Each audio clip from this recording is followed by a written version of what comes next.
Face à des dizaines de caméras, les yeux rougis par l'émotion, Fatima, 13 ans, est consolée par sa mère.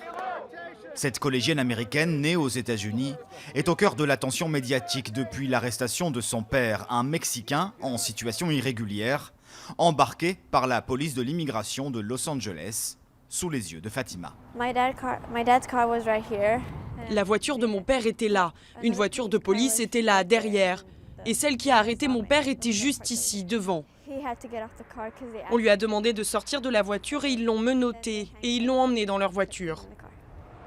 Une arrestation entièrement filmée par la jeune fille à l'aide de son téléphone portable.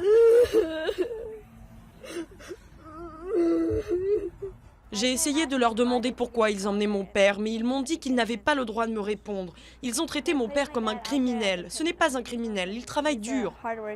Sa vidéo a tourné en boucle sur les réseaux sociaux et les télévisions américaines. Depuis, les manifestations se multiplient devant le siège de la police de l'immigration de Los Angeles.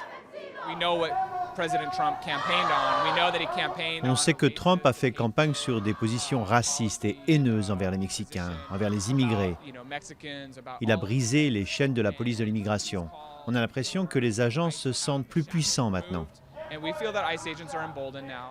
Alors, face au nouveau décret anti-immigration signé par Donald Trump, la communauté hispanique, majoritaire en Californie, se mobilise pour ses sans-papiers. Dans le collège de Fatima, on enseigne aux familles en situation irrégulière comment réagir face aux agents de l'immigration.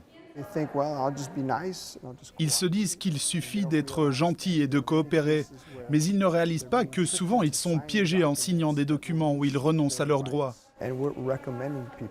Nous leur recommandons de ne pas parler, de ne rien signer tant qu'ils n'ont pas un avocat pour les aider.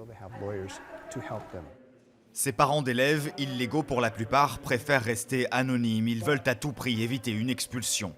Comme eux, près de 2,5 millions d'immigrés sont clandestins en Californie.